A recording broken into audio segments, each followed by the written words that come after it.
Welcome to the podcast designed to fuel your success in selling technology solutions. I'm your host, Josh Lopresto, SVP of Sales Engineering at Telarus, and this is Next Level Biz Tech. Everybody, welcome back. We're kicking off a new track here. We're actually talking about Gen AI today. The Gen AI revolution, expanding customer experience and the agent experience. So we're going to dive in here today with nobody but Mr. Jason Lowe, our CX and AI solution architect. Welcome in the studio again, man. Thank you. Good to be back. J-Lo, we got a lot here. Let's get rolling, man. So we had you on a while back. We were talking workforce management, lots of good stuff there. There's lots of nuggets you dropped. If you guys haven't seen that, go back, listen to that episode. And we talked a little bit about kind of your backstory then. Let's talk about since then. Lots of stuff cooking with AI. I think about 38 minutes goes by before we talk about something with AI. But what would you say since the last time we talked, had you on, what's one of the most compelling things that you've seen in AI, and how has that impacted your work here? Wow, really, I think probably just the pace of innovation and the way things are happening. I mean, it's dizzying. Like you say, it's something where we have to constantly be monitoring because new innovations are happening so fast. And a lot of these, they're all centered around individual productivity, but you can see how they're going to affect other tools in the future. And so it's important to just kind of keep up on it so that you can recognize the opportunity when it comes. But that's really probably the biggest thing. I know it's more of a summary note than an individual note, but just that pace of innovation. And it's not slowing down. I mean, it's going faster than Moore's Law. I mean, the innovation scale is going straight up. Is there, as you look back at all, it seems like every day, there's no little innovations, but I mean, is there one that jumps out at you where you go, oh my gosh, okay, we're going to use that. That's going to change that. I'm going to see that kind of make its way in. Is there anything that's jumped out at you with that? I think recently, and we're talking within the last month, maybe month and a half, there have been a lot of advancements on what are called autonomous agents. And I really think that the CX experience is going to be changed because voice bots, even NLU, NLP, are getting better. They're being influenced by Gen AI. Gen AI is being used to strengthen them. And in some cases where the guardrails are really, really strict and things are being put in place to really make sure that the Gen AI is not saying something wrong, the Gen AI is being put in as the chatbot. There are dangers there, but it is still starting to happen. Now you couple that with the phenomenon of these autonomous agents, which are kind of along the lines of an AGI type entity, right? You're going to give this AI entity an ability to reach in and do something somewhere via API hooks.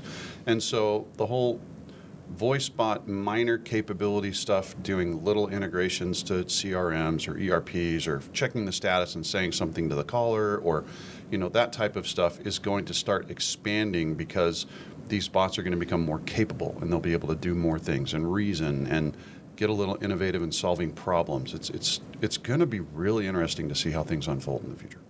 So before we dive into to some of these more Gen AI CX related things, I want to hear a lesson learned. So take us back, something that you stubbed your toe on and go, crap, never gonna do that again. Or maybe just a great mentor. Share with the group a lesson learned that you kind of keep with you. Okay, there was an article I saw on LinkedIn that actually kind of backs this point up, and I'm going to come at it from one angle and then come at it back around to the other angle. When I was younger in my career, I was so much focused on the technical that I was not working on the soft skills side of things. And one particular mentor who I was working with, who I will forever be grateful for, because he's the person that got me into sales engineering to begin with. We did a personality profile study thing, and from a technical perspective, it showed that sales engineering was a really good avenue for me to be in, and this was something that I had not ever really truly considered, and it was a little bit of a cold water splash in the face getting into it because suddenly, my technical acumen and my ability to be really quick and do things wasn't good enough. I had to really develop those people skills and those soft skills and do those types of things. But by the same token, I get really good at that. And I find that I'm not spending enough time really keeping my saw sharp on the technical side of things. And so for people that are in these technical advisor positions, which, the technical advisor is becoming more and more SE-like. I mean, let's call it what it is. It's, just being someone that points people in the right direction is not going to be enough. And you're going to have to really develop both sides of things. And the article I'm referring to on LinkedIn was something that, and I'm sorry, I can't tell you the exact article or who did the study, but they did a big survey of a lot of corporate leaders.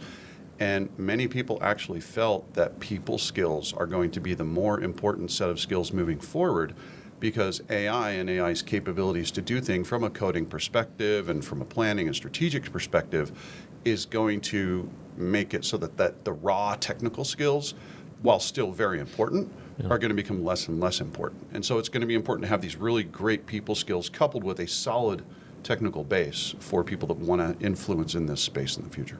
Got it. So let's talk about the discussion. We're always talking about productization. We're talking about the angle that partners have in this, the battle that the customers are facing. So I think there's a lot of opportunity to get this right and capitalize on this. So talk to me maybe about what you're seeing out there so far. And then with all the productization and the opportunity, what is the opportunity for partners to continue this? I think probably one of the great things that I'm seeing so far is activity and a desire to learn and a desire to figure out how to help their customers with AI as far as the partner community is concerned. And that's leading to them just simply starting to ask some questions and start a little activity. They may not know exactly what they're doing. I mean, it's so new that a lot of technology advisors, unless they're really keeping up on things, they're going to be struggling with it because it's a new field that's fraught with all sorts of pitfalls and things like that, even though it's not really, but they think it is. And so they're a little scared or a little hesitant. Okay, let's not use the word scared. Let's just say hesitant to go into this new area and try and explore this with their customers. But it's starting to happen.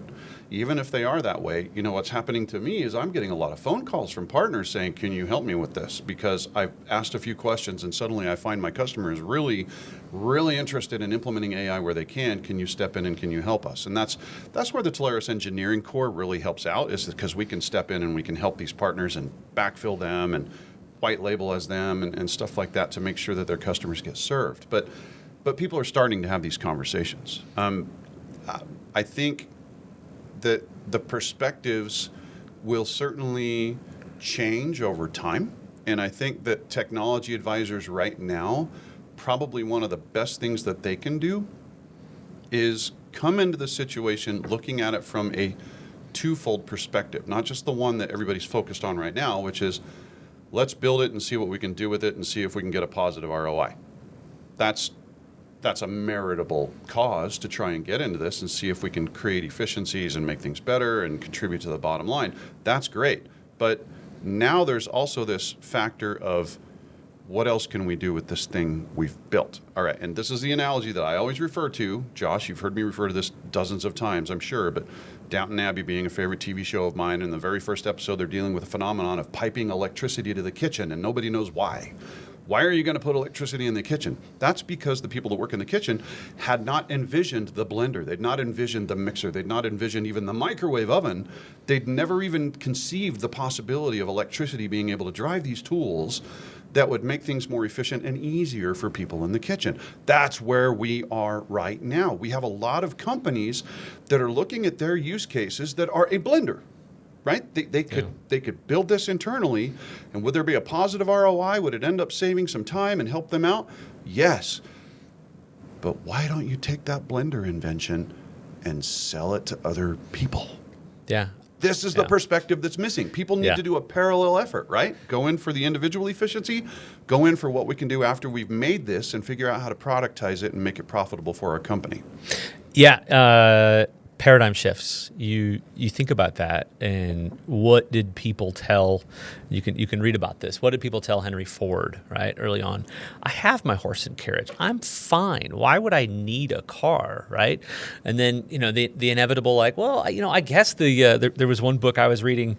He's like, there's this big problem with manure in the streets of New York and the stench and the aroma. Okay, maybe we'll look at this car thing. So there's these paradigm shifts, and did anybody did the guys at BlackBerry that thought, we don't care that Jobs is coming out with a touch screen. Like, people want the buttons, give them the buttons. So being in the middle of these paradigm shifts, I think it's hard to see that. But you bring up kind of some really good points of like, yes, let's fast forward, find these use cases, find them now, and find out where we can test it and try it, prove it, and then this thing just spirals, right? And I love it as long as we're enabling that. Obviously, you're doing a bang up job, and the gold rush is here. So we love having the minds. We love having the picks. Pick your role in the gold rush, and I think a lot of those roles are here.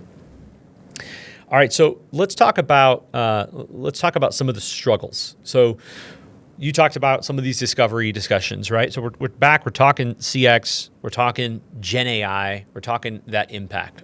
But when you're in these discussions, what are some of these struggles that partners are coming to you saying, my customers are struggling with this? You're talking to the customers. They're looking at some of the struggles with this around the agent experience in the contact center. What are you seeing? Well,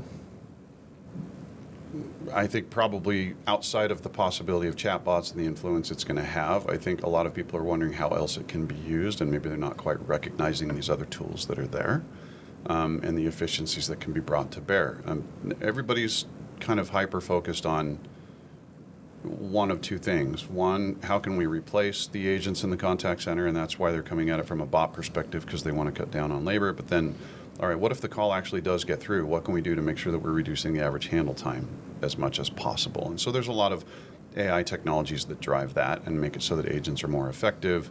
So from a CX perspective, it really is, it's that twofold focus, right? Let's see how we can save costs, but if it does get through to our largest cost center, how can we make it so it costs as little as possible? That kind of a thing.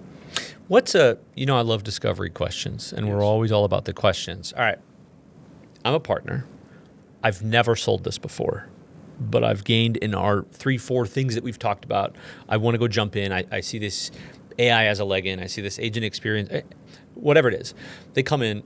What's the 1 or 2 questions that you would encourage a partner to ask that would uncover a need like that, or see if there's a need like that? AI is a big buzzword. It's starting as we record this. Now there's starting to be a little bit of that, far side of, there's a little bit of backlash against the word AI. But in the business community, it will always have that impact. And especially right now, because people are still trying to figure out how to use it, just going into a conversation and saying artificial intelligence will get a conversation rolling. So if you walk into the door and you say, hey, I want to talk about your AI adoption roadmap or your plan for AI within your company, what is it? How are you going to adopt AI? Where are you going to adopt AI? Is this something that you have considered? What are your competitors using with AI that you haven't yet that you're worried about? Because, in 1 year, Josh, the number of companies that are looking to implement AI to keep up with the Joneses because their competitors are doing it, in 2023, in the Microsoft Work Trends survey, right, 35%. 2024, 79%. Suddenly there's this wholesale shift of everybody in business is looking around. FOMO. And FOMO, and seeing not only observations of what the other people are doing, but seeing if it's having a positive impact on the way that they're doing business. So much so that there are companies right now, and I'm thinking of one in particular, they're issuing press releases to the general public to announce that they've incorporated artificial intelligence capabilities to make things better. And so suddenly all of their competitors are seeing this press release and going, oh man, what do we have to do now? They don't know how it's been implemented. All they know is that their competitors have said, we're going to use AI and it's going to be amazing. Boom, share prices shoot up. Oh my gosh. Yes. That's all you got to know. It's easy to do a press release now. Holy cow. Okay, so let's go maybe some surprises. You're in these discovery calls. You've done a lot of these discovery discussions, right? That you and the broader team, as you're stepping into these, that maybe some people, they do say they want to go down that road, AI related to CX, AI related to infrastructure, AI related to whatever, right? Whatever the need might be. Is there any trends or misconceptions once you get to that conversation with the customer? Trends or misconceptions in the customer's mind right now? Trends or misconceptions in the customer's mind. I would say that they are most suspicious of the ROI thing. We've already talked about that a little bit, but it's worth emphasizing that they're hesitant. There's two things going on. One, they're a little hesitant to explore it because they're not sure if there's going to be a positive ROI. The second thing is they're a little hesitant to explore it because AI is innovating so fast that they wonder if they start innovating something right now, something else is going to happen a little further down the road. And so there's almost kind of like this little bit of a pause going on, which doesn't need to happen because the engines that are being leveraged for these artificial intelligence, models, as they improve, the processes they build around them are going to improve. And so it's up to us as technology advisors to just communicate to them, look, let's work with what we have right now, which is just going to get better. And if we can get a positive ROI right now, it's just going to be more positive as we move forward. So how do you help them? What is it that creates that light that goes off for them? Because this is such a box of Legos where, okay, there's 85 possibilities. And if we call out one or two, those one or two might not, they might not be relevant to that specific customer. But what's the most effective way to continue that talk track and draw out the ways that they'll see the ROI? Is it around tasks that they have that are done manually? And have you thought about automating X, Y, and Z? Like, where do you see that as that conversation goes to the next level? What do you see? I think you just touched on it just now. It's opening their minds to the vision of what it would be like if the most rote and mundane and laborious and, less efficient tasks were actually able to be automated. The struggle right now is automation, at least as far as very simple automation tools or the most simple automation tools, it's effective because you can take something that is very well defined and you can make it repeatable. And that's where efficiency is born if we're implementing automation capabilities at a most basic level. Where people are having a hard time making the leap is when there's some sort of a human that has to make an observation and make a decision based on that observation in order to make that process work. And there are a lot of processes where that is the case. What people don't realize is that now AI can do that observation and help make that decision. And so the things that are repeatable, that maybe have a human influence, those are starting to become the things that we can tackle with AI now. And that's where you make the big leap with the customer, is just ask them, look, in a perfect world, if you could take any sort of a tasks away from your personnel that right now they're spending way too much time on, but is absolutely necessary, but you can't figure out a way to take it away from them because they need a human to do it. Can we talk about that? Is there a possibility that AI could help out here? The answer is increasingly becoming yes to that question. Love that. Everybody should go ask that question. Like, I think we will all be baffled at the answers. I'm baffled at the answers that I see customers saying now. We're at the spot where I think we get the benefit of seeing the collective of all of these conversations happening, so we understand how to help push them forward because everybody's struggling with the same thing. So let's capitalize on it and give them ideas and go, does this hit? Does this hit? Does this hit? So I love that talk track. Highly encourage everybody to go have that level of the conversation, and that will develop things that you can then continue to bring back and we can help you with. Okay. Let's talk about a win here. So walk me through an example. I love to ask, how did you get brought in? What was the tech stack or the business problem before? And then how does this thing kind of emerge differently after?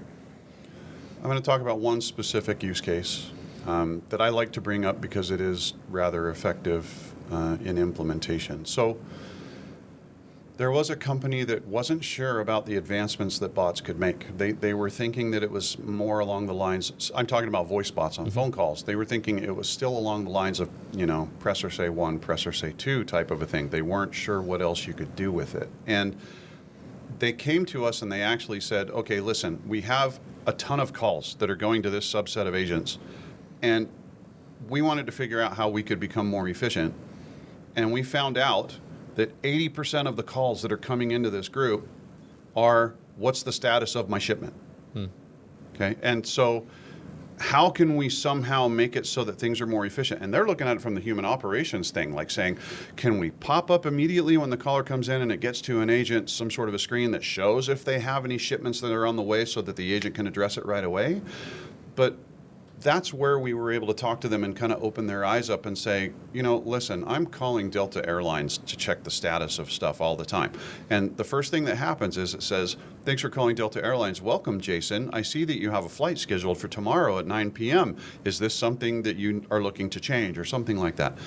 And it's like, okay, whoa, light bulb. Why don't we tell the callers if they have a shipment coming in, just a really quick one-liner that says what their shipment status is, and see what happens. And so think about changing things to a voice bot IVR, where the first thing that happens is they call in, recognize their phone number, reach into the ERP, see if they have a shipment on the way, or if they've placed an order recently. Get the status of that, and then tell the bot to greet them. And before even asking them what they're looking to do, just say the quick line, I see you have a shipment that is expected to be delivered on this date. What can I help you with?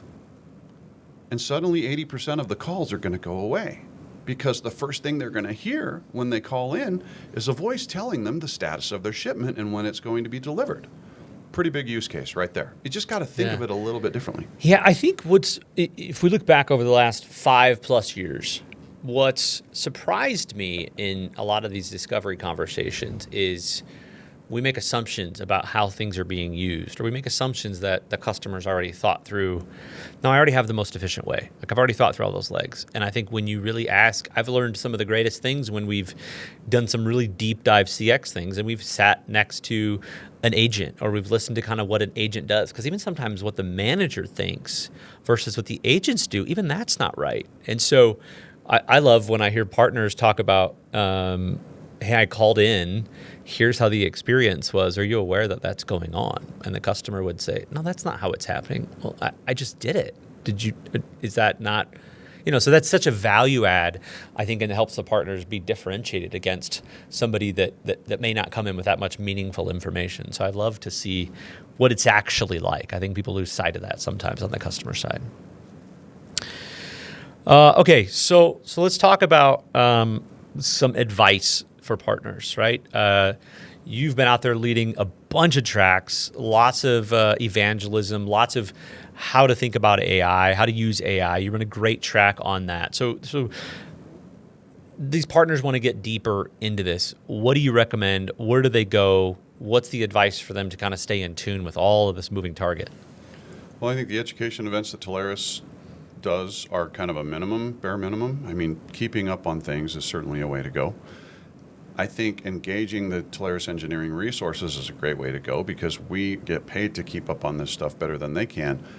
But we're at the point now where they do need to at least have some sort of a light touch finger on the pulse of the industry and what's happening and where it's going. And as AI is related to this, or how this relates to AI, is that people just have to keep up on headlines. They don't necessarily need to get in depth. They've got to have a good idea of what's going on at certain levels. Like, for example, how many people know that China has declared basically a new Cold War on the United States by saying we're going to be the robotics manufacturers for the world by the end of 2025? Boston Dynamics and Tesla Robotics and a few other companies are going to object to that. But if you haven't heard that, you're not forward thinking enough to think, all right, what kind of providers do I need to look at for some sort of robotics thing? How can I incorporate this into my customers, stuff like that? If you don't know what's coming, you're not going to be able to strategize and plan for it coming up in the future. Like, for example, the first contract for robotics as a service was signed a couple days ago. Robotics as a service, RAS, not SaaS, RAS. Yeah. It's coming. Great, a new one. It's on its way. Yeah, I know. Another analogy, great. Or another acronym. Yeah. Thank you. But I'd say, subscribe to some newsletters that are just like quick hits. Things like the Neuron, things like the Rundown. These are just really quick hit newsletters that give you they take 30 seconds to scan through, and they give you some headlines as to what's coming. And you can easily envision how that's going to affect the products that you work with moving forward. All right, so you've dropped. I just want to recap on these because I think there's a ton, and let's see if I'm missing anything. So obviously, yes, selfishly engage your engineers. We'd love to help. Second, you gave some great kind of resources that they can go to, leverage social media in its best capacity for those types of things. Get out and see this guy at a Telarus event. Get out and see our advanced solutions team at an event. Listen to some of these events that we run. Obviously, then we've got the back end. We've got the Telarus University. They can go plug in through a ton of modules in there. There's a lot of great stuff in there as well. And I can't leave out Solution View. Get in if you haven't run a Solution View assessment in contact center, in AI, in security, in cloud. You're missing out because I think it walks you through some of those steps of conversation. And if anything, what I've seen some partners that love to do to get educated is they'll just get in there and run it and kind of read through the output and go, oh, okay. That's even its own interesting talk track of some data and some analytics that the team has helped kind of put together in that. Am I missing? I know that's like 85 things. Is there 86 or is that good? No, I think that's good, and I'm glad you brought up the QSA. And it's funny, you took the words right out of my mouth. Don't necessarily just generate it for your customer. Generate it for yourself. There's so much knowledge and so much research contained in those QSA documents that partners should read it for themselves. Absolutely. Love it. Let's see. All right. Final thoughts here. So 2 things are going to happen. Either A, we're going to do podcast again. It's just going to be you and I in a couple months or whenever we get on next. Or it's going to be Papa Elon's robots emulating you and I, and that'll be doing the podcast. But next couple years, I mean, we can't look out more than 12 or 24 months with this stuff because it's so insane right now. But innovations that you're maybe looking most forward to, and how does our team play a role in that? I think that this is such an inflection point in business. I mean, not just business, but human history, but in business, in that we have no idea what the landscape's going to look like in 24 months. There's just no way to tell. Innovation will continue, and all of these innovations that are happening with Gen AI and these newer technologies, they're happening primarily, and I say primarily because it's still happening in other areas, but it's happening primarily in the individual efficiency space. Now we're going to see a transition start from focus on individual efficiency to group efficiency. And so that's where things are going to get exciting for the partner community, because suddenly now we're going to have these tools and things that we can work with to try and have a larger impact on companies. I think the provider landscape is going to change dramatically. I think TSDs and other organizations that aren't actively researching and immediately trying to educate on the channel and incorporate into their product set are going to miss the boat. This is why at Telarus we're really taking a close look at as many AI providers as possible, because we're trying to recognize opportunity to bring these providers in and, innovative ideas, new products, new technologies. How can we turn around and help our customers incorporate these into their tech stack? And so that's where I see things really happening. It's going to accelerate now because the stuff is, the blenders are going to start getting built. The microwave ovens are going to start getting built and marketed. We're at the cusp of that now. So the next 24 months is where that's really going to exhibit itself. Love it. Okay. That's all I got. J-Lo, thanks for coming in, man. Good stuff, as always. It's always fun. Thank you, sir. Okay, everybody, that wraps us up for today. Don't forget, wherever you're listening to this, Spotify, Apple Music, go subscribe so you can get these as they drop every Wednesday. We'll always have good content for you that you get it before anybody else does. So that wraps us up for today. I'm your host, Josh Lopresto, SVP of Sales Engineering, here with Mr. Jason Lowe. This has been the Gen AI Revolution, expanding customer and agent experience. Till next time. Next Level BizTech has been a production of Telarus Studio 19. Please visit Telarus.com for more information.